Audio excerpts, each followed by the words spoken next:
What's going on, guys? It's Chris. And Charlie. Hey, we want to welcome you to another show of the Fusion Real Estate Investing Facebook show here.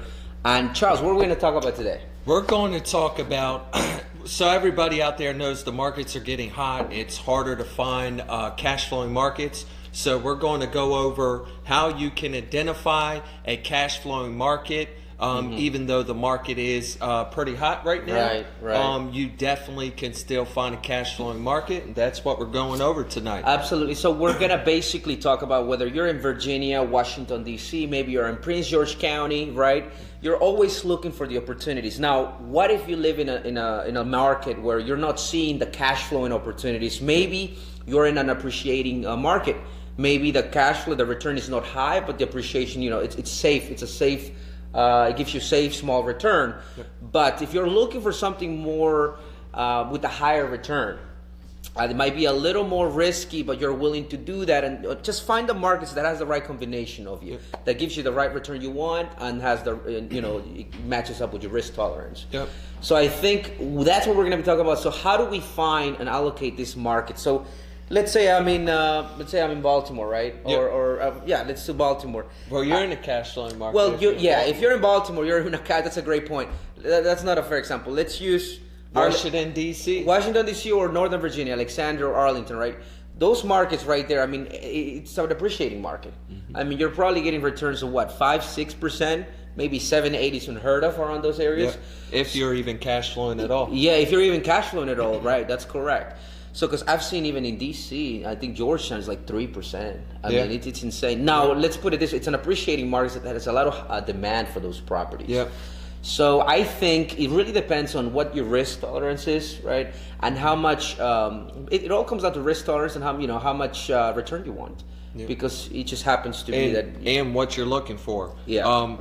So, I mean, basically, if I was living in D.C., everybody knows there the housing prices are really, really high. They're rising very fast.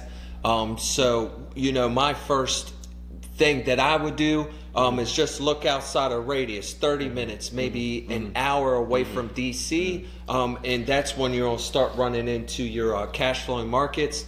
I know here in Hagerstown, that's where we're located at. That's where we're shooting this at. Yeah, absolutely. It's about an hour away, maybe a little more from DC. But definitely you're going to find cash flowing properties. Absolutely. I think, I did a research. For those who don't know, I'm Chris. I'm a real estate agent here in Hagerstown. I specialize working with investors. Now, when I did my research, beforehand, and it looks like in Maryland, right, the most competitive on regards to cash flow, like when you're looking at a cash flowing market, you're going to look at what is the percentage of household units that are rentals in your marketplace. Yeah. So Hagerstown has over 56% of the household units in Hagerstown are rentals. Yeah. And one of the other markets that are high is probably Baltimore. No, but then again, you're talking about 42,000 people, and then with 700,000 people. That's a big difference. Yeah. But nevertheless, you got to look for the markets. I think one tip that I can give you guys is finding the markets where there's a high demand for rentals, and it just happens to look into the demographics and the household units. The census is a great way to start. Another way would be just reaching out to real estate agents, the local real estate agents that are working with investors. Just gather, pick their brain. Just because asking questions does not cost you anything. If anything, it's going to give you a lot of value. Yeah. Okay. So I know personally myself. I do a lot of networking. I've been at a lot of networking events or just in areas like Montgomery County. What everybody's saying is, hey, I can't find anything that is cash flowing. A starter home is $300,000 to $350,000. In some cases, it may be higher than that. And then as soon as I tell them, well, have you looked an hour away or 30 minutes away? A lot of people kind of look at me with a blank stare. And they kind of don't know where the hidden jewels are at, which fortunately for us and the people that are in the DC market, if you just go an hour away or a little more than an hour, like in a Hagerstown market, you're going to find where the housing prices are lower and the rents compared to what you could pick a property up for are pretty high. Now, what creates cash flow, right? So let's go down to the basics for the beginners here. So ultimately, obviously, you have your gross income, your rental income, and then all you minus your operating expenses, minus your debt service, right? What you're paying if you get a loan or you got to pay the bank. And then what's left after that, that's your cash flow, right? That's your return on your money. Now, obviously, as you can imagine, the higher the sales price, the higher your more monthly payment is going to be your mortgage, because you're getting a larger loan on that property. So naturally, if you're buying on markets where the sales prices are way too high, and the numbers, the income or the operating expenses, because there must be some markets where the expenses might be higher. Maybe the water utility is higher than others. Taxes could be higher.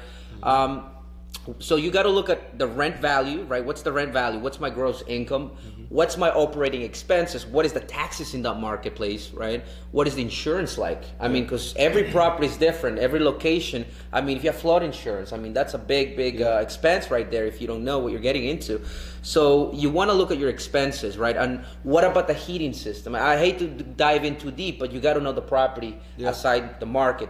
So that's allocating and finding out the expenses, because at the end of the day, it's your rental income minus operating expenses, and then you have your monthly payment, your debt service, which you got to find out. I mean, some banks, I'm imagining in different markets, banks are more likely to lend, perhaps.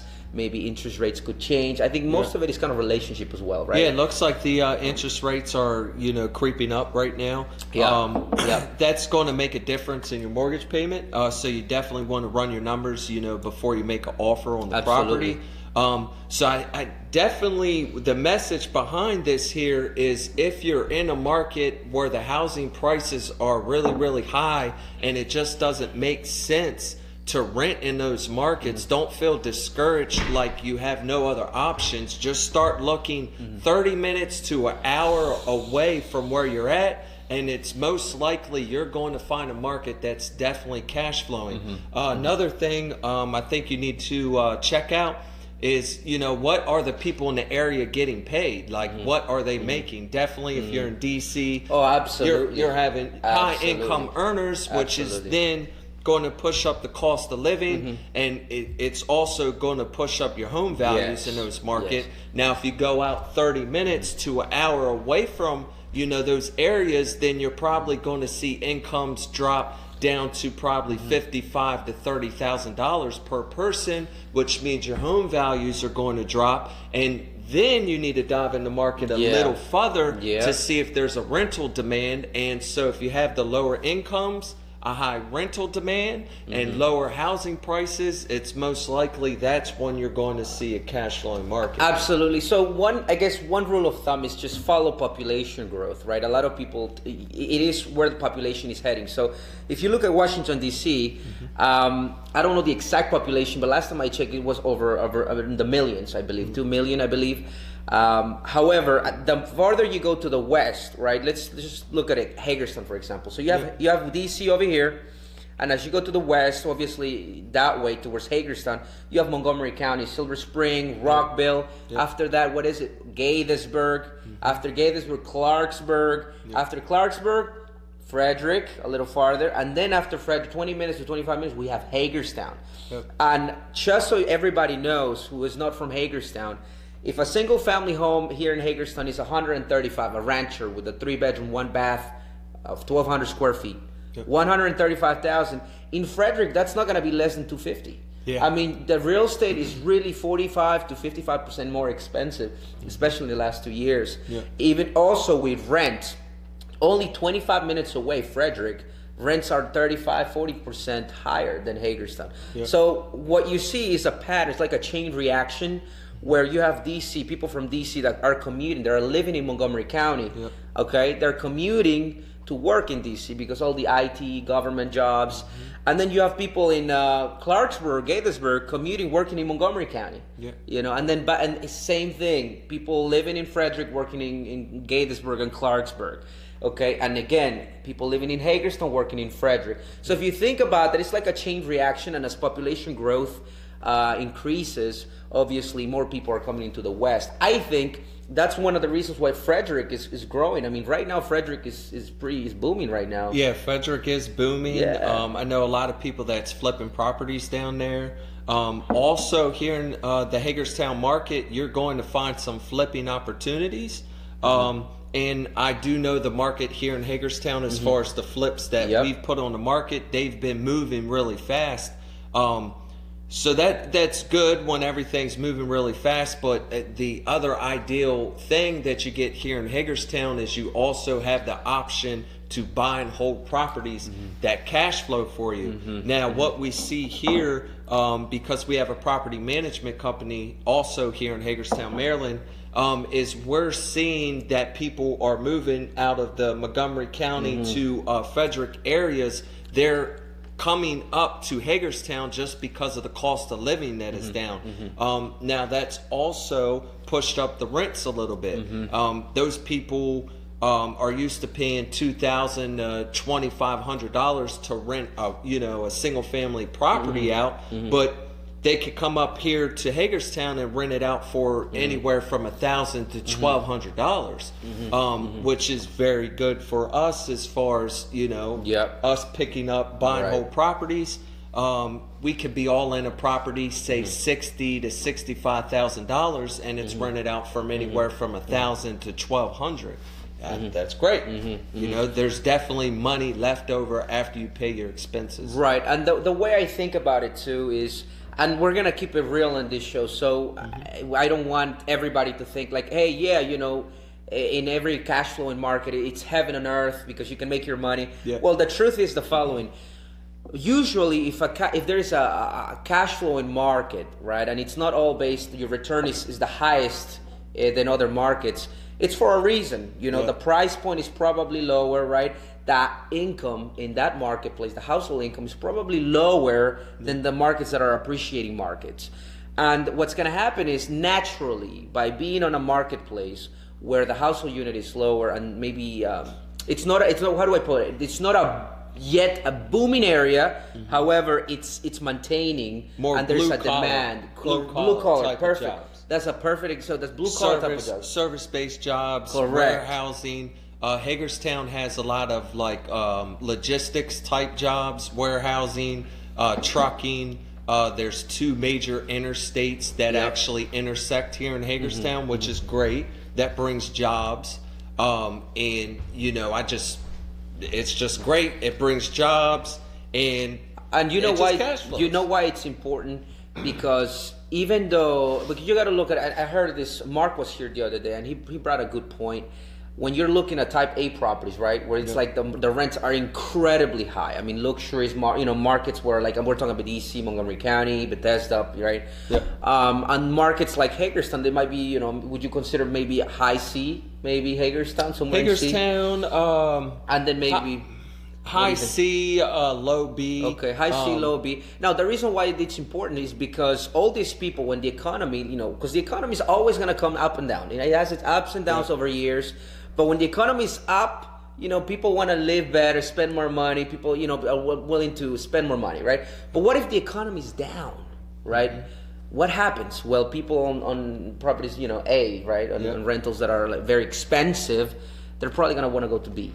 And people from B are going to probably got to go to C. It's like that saying, what goes up must come down. Now, if you're invested all in A properties, and the people that are living in those properties, if they happen to lose their job, or they have to take a pay cut or move to another job that's not paying as much, they're going to move down to the B properties, which is then going to raise those rents because they're used to paying the A property rents. Correct. And then the people that are in the B section are going to move down to the C. So you don't want to be at the top of the chain and everybody gets pushed down, and then you have no customers or no tenants. I guess the sweet spot would be maybe low B, high C, right? Because blue collar, that's exactly what we're talking about. So Hagerstown, I mean, I know the market pretty well. I don't know Baltimore, but based on the data, very similar on regards to the demand of rentals. Yeah. And obviously with Baltimore, there's a lot of sub-markets, and it's probably a little unpredictable as a whole market because there's sub-markets involved.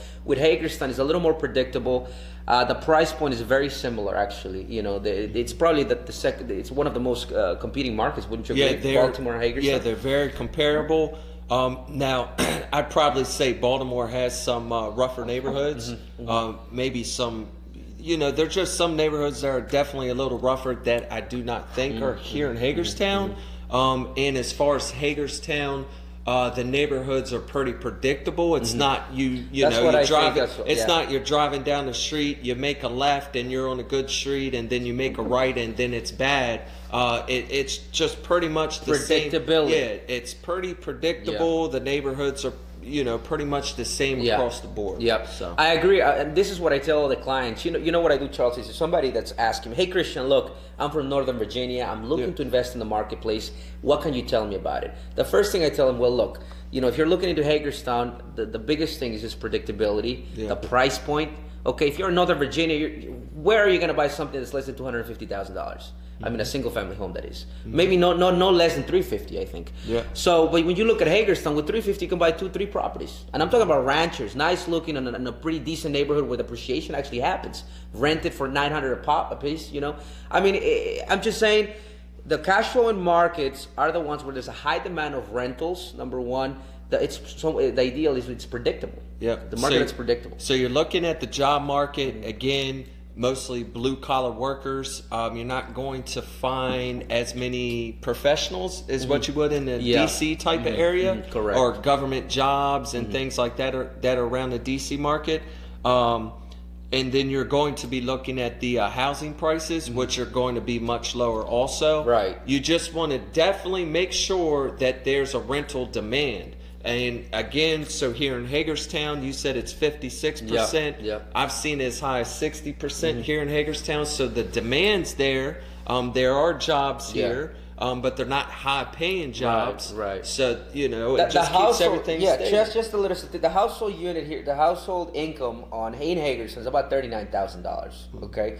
So that comes to show you, and this is people that are flipping here in Hagerstown. If you're in Northern Virginia, this is a really good statistic for you guys.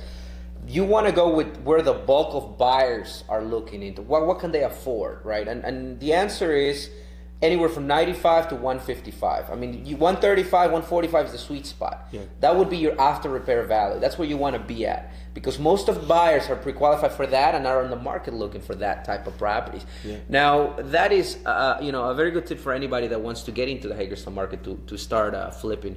But if you're a buy and hold investor, which we're talking about today, and you have to understand where are the cash flowing markets. And again, we hate to repeat this, but it's so important. You have to know, what's the demand for rentals in that marketplace. What's the predictability? What's going to be your vacancies, right? Vacancy rate. That's huge. Naturally, because if you're in a cash flowing market, and obviously there's a reason why it's a cash flow market. Yeah. And by its nature, there's going to be more vacancy than the market that's highly appreciated. Yeah. Do you agree with that? Yeah, I do. What I see in markets like that is people may be moving into those markets that the values are going sky high, just for the high, paying jobs. But then what I'm seeing in the cash flowing markets is people that are basically escaping those other high dollar markets just because they can't afford to live in those. Another thing I'll definitely tell you what you're probably going to see in a cash flowing market, and I know it's definitely the story of Hagerstown. So Hagerstown is usually, it just has it's like a roll. It rolls up, it rolls down, the values slowly go up, slowly go down. So you're not going to get your spikes like a DC and Northern Virginia of the spike up high and then the spike down low. It's just more of a nice rolling. And I tell all my clients here, I said, hey, look, I am not, I can't read the future. I can't tell you what's going to happen. What I can tell you, and I can absolutely, tell you right now, that you're going to be making money every single month if you buy right. Every single month. Now, would appreciation happen? Will your property appreciate in the next 5-10 years? Nobody knows, but it certainly is not going just down. I mean, it has its ups and downs. But I do agree that if you're a buy and hold investor, there's no other market like Hagerstown. Now, this brings up a really good point. So Zach Klupper here. Zach, thanks for commenting here. Zach is a Baltimore investor. I actually talked to him. I showed him a couple properties a bit ago. Very bright young investor. He is interested in buying and holding. And I believe he bought a couple properties in Baltimore. So congrats to you, Zach. Yep. We've been talking for a bit. So let's get a deal going, a multifamily deal here in Hagerstown, okay? Okay, he's saying, from someone who invests in Baltimore, currently the prices are about the same. I buy homes in Baltimore in B and C class neighborhoods for $60,000, $80,000 and rent for $1,300 and $1,550.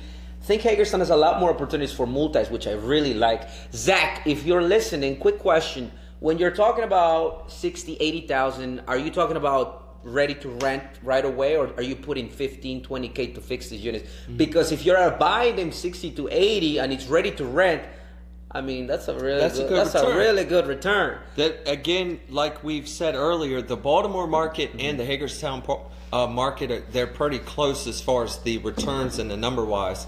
It's just kind of geographically, where do you want to be at? And, you know, where are your boots on the ground people at? Do you have property managers lined up, contractors? Where's your network? That's what you need to find out when you're looking for a cash flowing market. Can I go into this market? Can I build out my network of contractors, property managers, real estate agents? That's definitely very, very important. If you're not going to be local to the market and, you know, managing your own properties, you need to find either a property manager, contractor, handyman. You need to, you know, build out your team, a realtor that knows the market. That's definitely very, very important. Yes, and William Luther, thanks for commenting. We really appreciate that. Is there an average market vacancy rate? Well, from my experience, I can tell you it's probably 5-6%. Last time I checked, it was 6%. Hope that helps. But I can tell you, not from the theory and the statistic, but I can tell you from my own personal experience, I have 4plex, 2 duplexes, and 1 single family home here in Hagerstown. I'm looking to obviously increase my portfolio as a buy and hold investor. But I can tell you in the past 2.5 years, I had 2 vacancies. And I filled them out 2 to 3 weeks on average. Yeah. And I'm telling you, and you know, if you want to test this, I highly recommend this. Just create a little quote unquote temporary apartment on Craigslist. Do it for 2 hours and see how many people respond to your ad. Okay, make sure you have a competitive rental value, I guess you want to put in there, and just test the marketplace, you know, and see how many people you get. Call property management companies, ask them, and if all the information lined up, talk to real estate agents that actually invest in real estate. Don't call any real estate agent. Please don't do that. Don't waste your time. Just simply, hey, you are a real estate agent there, right? Do you have investment properties? No? Okay, thank you very much for your time. Boom, next. Next. Oh, you know what? Yeah, I do have a couple. I have a single, blah, blah, blah. Okay, what can you tell me about the market? What, you know, how many weeks does it take to evict somebody? Have you ever evicted? What areas are you buying in? What areas are you buying? How much did you buy with? You know, what are the tenants? You know, how do you do tenant placement, right? Just pick their brains, but go with somebody that's actually doing it, okay? Then she's saying, let's see. Thank you, William. Please, we appreciate you asking. Okay, Alice, is there a website that you guys suggest that has information on the rental market in specific areas? Actually, Alice, if you go to the website, I think Hagerstown, just Google Hagerstown government. You're going to find the first link. And within that site, actually, what I said, over 56%, there is a slide there. They have like a data, informational something. Yeah. Find the demographics. They have data on the city. Find it in there, and if you want, I can probably email it to you. I think the one website I've went on to, it's been a while just because I'm so familiar with the Hagerstown market. It's like citydata.com or something like that. It on that site, it breaks down the population, income. It just breaks down everything right there for you. Okay, so Zach, let's see. I put $2,500 into it, or if I contract out, it's about $5-7K. Okay, so let me just run the numbers real quick. Where's my phone? I have my phone here. Still decent numbers. Well, no, absolutely, man. I mean, if you're making $1,300 and you're all in with $85K, I mean, the best I can hear, like I can tell you an example here in Hagerstown. I got a little single-family home, 2-1, it was listed for 38. I dropped it down to 30, put about $6K on it. So I was all in with 39, and I rented for $750. I'm increasing the rent to $800 soon. Yep. So that's the return. Very similar, I think. Yeah, I mean, I like it. I like that. You're probably getting 19% return right now if you buy it, if you own it free and clear. If not, you're getting a high return. So good for you, Zach. I'm very proud, very happy that you're being successful in that. Yep. I do go hard money on these loans to get better deals, so it's basically cash. Yeah. Okay. So what were we talking about? Hard money is great. Yeah, hard money is great. Cash flowing markets. Oh, this is very, very important for anybody that's. So if you're in the Northern Virginia market, Washington, D.C., if you're in Bethesda, Potomac, in these areas where it's highly, it's appreciating, and you're sitting down on this equity, on this $1 million in equity, giving you 1 or 2% return, and you're like, oh my God, I could put this equity into bonds or even a CD and make 3% without even having to manage tenants. Yep. Now, the other thing you can do, this little thing called 1031 exchange, where you can sell this property, right? And with that $1 million, you can buy, I don't know, maybe a 40-unit building, right? A 40-unit building in a cash flowing market that's going to provide you probably 7-8% return. And you can delegate the property management. And guess what? You don't have to pay capital gain taxes. Yeah. Okay? Because that's the beautiful thing about 1031. I'm actually doing one right now. So I'm on the hunt for a deal myself. I have 6 months to do it. So wholesalers in Hagerstown. What are you looking for? I'm looking for a rancher. That's a 3-1. Okay? Brick building, 1 floor, off-street parking ideally. The basement doesn't have to be finished, but I'm looking to get in with less than $85,000. Okay. So if you have something like that, I need ARVs at 135, 155. Just let me know. But that's, anyways, going back to a 1031 exchange. Basically, what you can do is you can sell, a property where you have high equity, let's say. And all you have to do is buy equally or greater amount and invest it in multiple different properties or one big property, right? Yeah. So there's a lot of rules with it, but just to give you an example is you're not paying capital gain taxes and you can move from different state. Yep. That's the beautiful part about it. Yep. You say, okay, I don't like this investment. It was great at its time, but now I'm moving to Maryland or Hagerstown. Now I'm going to buy something big. It's going to give me 7-8% return instead of 2%. And I'm happy about it. So that's the beautiful thing about 1031 exchange. So if you have all this property sitting and we have all this equity, you can move that equity and get something that's giving you a higher return. Without paying taxes? Without paying taxes. That's the beautiful thing. I love it, man. I love 1031 exchange. Yeah, so then the other thing you could do there, say if you have a free and clear property, but you're like, hey, Charlie, I really don't want to sell the property. You could do a cash out refinance also. You're not going to pay any taxes on that. And then you could come into a cash flowing market. You could buy all cash. Then you could kind of use the strategy it sounds like Zach is using. You could buy cash, then refinance out with a local bank here. I know we've been able to help clients to where they've bought a property from us and they're able to put almost every single dollar back in their pocket, or they pay off their credit line, and then you have the full credit line ready to go again to go out and buy another property. Yeah, and the beautiful thing after doing a 1031 exchange is you can do a cash out refinance right after that. So they're not limiting you, saying, hey, all your equity has to be there if you don't want to pay taxes. No, you can actually do a cash out right after the 1031 exchange closing, after you buy the replacement property. So the good point to that is you have tons and tons of options if you're in a appreciating market, or a market where the housing prices are really high and you can't cash flow. Again, look, 30 minutes to an hour away, you're probably going to find a cash flowing market, but make sure there's jobs, make sure there's a demand. Make sure you know people on the ground, real estate agents, contractors, property managers, just maybe spend, a couple of hours with whoever that person may be in that market, really get to learn it, go into neighborhoods, walk through a couple properties and pull the trigger if you find a good deal. Absolutely. And one of the beautiful things about real estate is the fact that you like you mentioned, there's a lot of options. So just like you can go from let's say living in a property that appreciated heavily. Let's say you buy something in DC, in Capitol Heights, an example. This is Capitol Heights, Maryland. If you bought it 8 years ago, 10 years ago, nobody wanted to live there. Nobody. Now all the properties are appreciating, and now all of a sudden you bought something there for $40,000. Now it's 210, 250. Okay, and if you're in a situation where you're sitting on that equity, okay, and now it's your rental and it's giving you, I don't know, $1,500 or $1,200. Why not allocate those 250, put in a marketplace where you can buy 3 other properties? It's going to give you $3,000. Yep. Okay. I know. So that's one example. Now, what if you've been on this cash flowing market for many years, and you're like, you know what? I built such a beautiful portfolio, but at this time I'm 65 years old. Yeah. I'm a multi-millionaire. My net worth is incredible. But I want something easy now. I want to relax. I want to travel, okay? I want to get a higher return than bonds, but at the same time have no involvement with real estate at this time.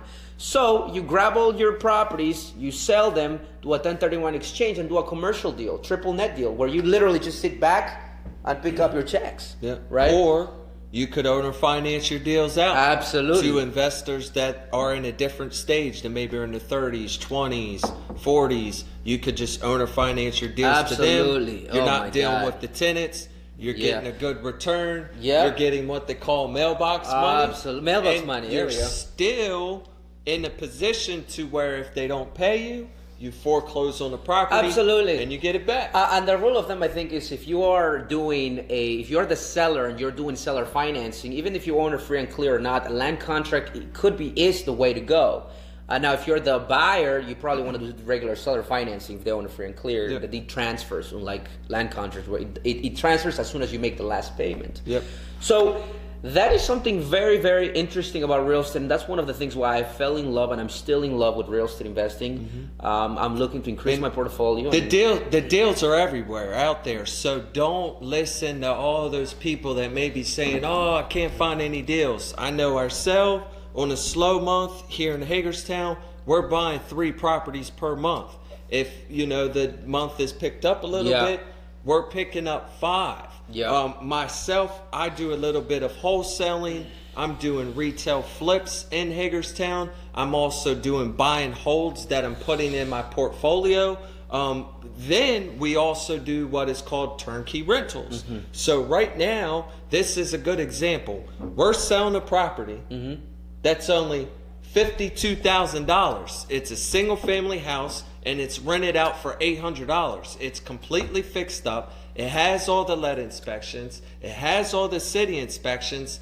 The tenant's already in it, and it's selling for $52,000 and it's rented out for $800. You don't have to do any work. That's good. So do not listen to everybody that says that there is no deals. Network, find the right individuals that are making the deals happen. The deals are out there. You come across deals all the time. Oh, absolutely. I think, here's the thing. I think you got to work with the people that are immersed in that. Like all they do, they wake up, find deals. That's what they like. Their income source is. Okay, find somebody that actually knows the marketplace, has done that. And I think that's great. I think networking and finding the right person, even if that means going to multiple different people to find the right one. Talk to wholesalers. That's another good thing. Absolutely. If you're in that cash flowing market, maybe run a Craigslist ad. Hey, I have a fixed up house that I'm trying to get rid of. I'm pretty sure investors that are in that cash flowing market, they're going to hit up your Craigslist ad, and then you got them on the phone, and you can say, hey, I'm actually looking to pick up some rental properties in that area. Do you have anything in your inventory? That's a way to also build up your contacts. And also one thing, if you're reaching out to a real estate agent, just introduce yourself. Hey, look, I'm looking for this and that. Do you happen to have any off-market deals coming in the next couple months? Okay, somebody that actually is in the market, they're going to tell you yes. Don't have deals. Yes. Somebody that's working and knows the market, it's going to say yes. If they say no, move on. Yeah, I think your typical wholesaler that I usually come across just here in the Hagerstown market, if they're a good wholesaler, they usually, I want to say they bring me at least 3 deals a month. I'm not saying I buy every single one from them because sometimes it just doesn't fit my criteria. But they're going to at least bring you 3 deals a month if they're a wholesaler that's really out there in the market, knocking on doors, sending their postcards or whatever their means of marketing are. You're going to find deals. Yep. And we have Amir says, what's going on, Amir?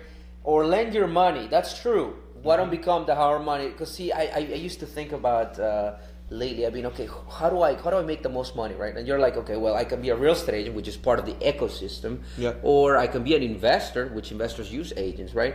Or I can be what? A developer, which builds this damn thing, so investors invest. Well, what's bigger than the developer? Financing, money, banking. So ultimately, you want to lend your money. Yes, that is correct. The money controls everything. None of this happens without money. So definitely being in the lending position is not a bad position. It's not a bad position at all. I know how much I pay out every single month to my investors. I'm paying them interest-only payments every single month. And right now, I think we have 15 projects going right now. Various stages out of the 15. Some are done, some are in the middle, some are just starting. But definitely, if you're lending out money, the return is there. You could get anywhere from, I'd say, in this marketplace here in Hagerstown, you could get anywhere from 10 to 15% on your money. You can, lend out your money. You get 10 to 15%. You're usually on a 6-month term. It's definitely not a bad position. Not a bad position. So, Christian says, is that Antietam Street? Is that Antietam? It is Antietam Street. Okay, cool. So, yeah. I have a couple coming up at that price point, though. We do have a couple duplexes. I'm giving these examples out just so you know what the cash flowing market here in Hagerstown has to offer.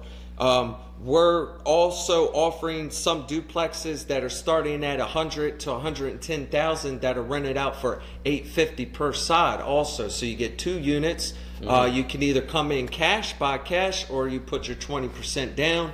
You're going to be cash flowing. And we have multiple properties that are at the same price there. So those are examples of what you could get in the cash flowing market. I know a lot of people that I talk to that are from Montgomery County when I say, yeah, you could buy a single family house for $52,000. They're like, what are you talking about?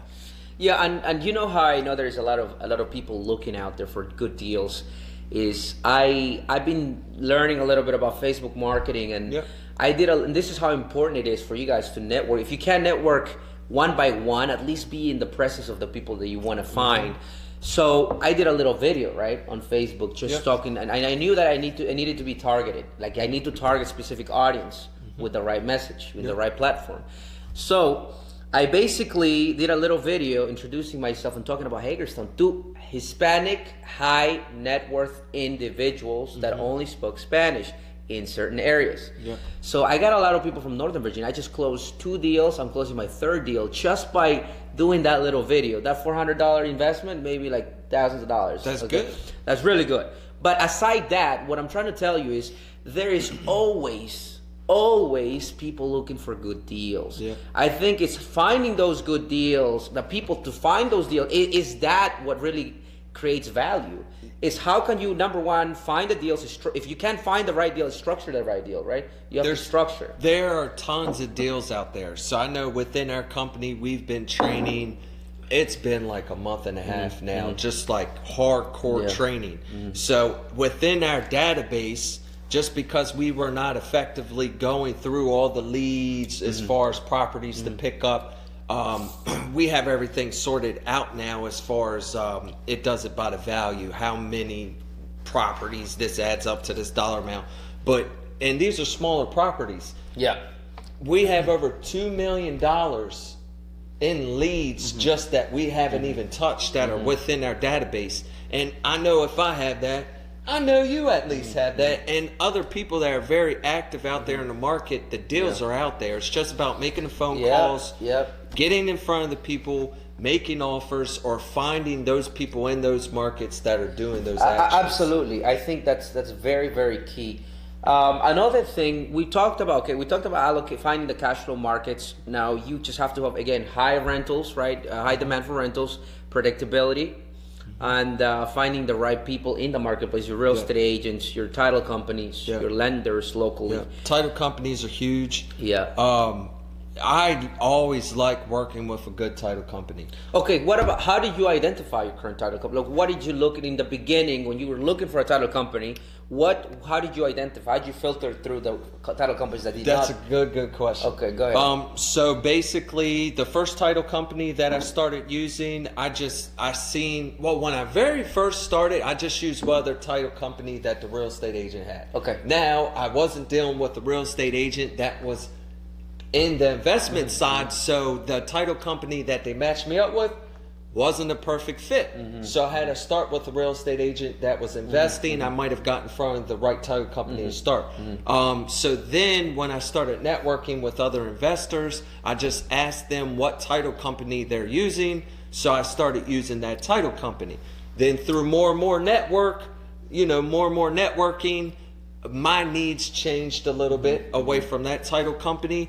What I was looking for, just because we're dealing with so much of a deal volume, is I was looking for a very organized title company that could problem solve and was also investor friendly. Then I found that title company, and I've been using them ever since. Okay. I think title companies are huge. Don't overlook that. Because you're going to come across some deals where you need to be a little creative, or maybe even need some guidance. Counseling, your title company, if you're dealing with one that's used to dealing with investors, they're going to be able to guide you and make sure you're protected and doing everything legally the way you should be doing. So I guess how I came across the title companies that I do use and the one I use now is just networking out there. Networking and finding and asking questions. So we talked, I think we hit a lot of different things, and we certainly appreciate all the questions you guys have. I think, unless you want to add something else. So the only thing I would add is our Fusion Real Estate Investing meetup that we do. April 7th. Is that the date? Yes. So we're going to be, April 7th is April the Saturday of the, first Saturday of April. Okay. We're going to be talking about. We are going to be talking about. I know we put him on the spot there. What title? Well, here's the thing. Every Saturday, every first Saturday every month, we focus on number one, asking, bringing the deals. Okay. Number two, asking questions, because we're not the only ones doing deals. There's other people there that are doing deals. So you learn from all ranges. People that are getting started, people that are curious, people that are already doing deals, people that have dozens of properties. So, and it's absolutely free. The food is great. I mean, the people are great, and I think there's a lot of the learning environment is just superb. I love Fusion Real Estate Investing Network, and I think you guys are gonna like it. If you're watching this and you have not been to one of our events, you're missing out. Again, it's the first Saturday of every month at noon at Bulls and Bears restaurant. It's in downtown Hagerstown. The food's good, and definitely bring your deals. Because you're going to find people there with money that may be able to lend it to you to make a deal happen. You're going to find people that are ready to buy your deals. And if you're looking for a deal, you need to show up, because there's going to be deals there for you to buy. I mean, it's great. Absolutely. I've grown a lot by what I've learned from the people that's came to the group. I've seen a lot of individuals that's came to our group also grow. And it's just been really good. Yep. So. And also one thing too, if you're an expert in your field and you are in this ecosystem and this environment of real estate investing, please make sure to reach out to us, me or Charlie. We definitely want to have you there. Teach us something. We want to learn from somebody that's been doing it. It's an expert in that field. And as always, guys, thank you very much for taking the time to watch this show. Hope you learned some things. I know it helps us share. When we share these things, it actually confirms our belief system. That has been the biggest thing for me training here in our company is it's brought me back to the basics, and that's what I get every time I'm at a networking group or even talking about my experience. I'm relearning some things that I may have forgotten or just got away from the basics. Absolutely. So guys, we're looking forward to seeing you guys this April 7th in Bulls and Bears at noon. Yep. Until there, guys, okay? Take care. See you guys. See ya.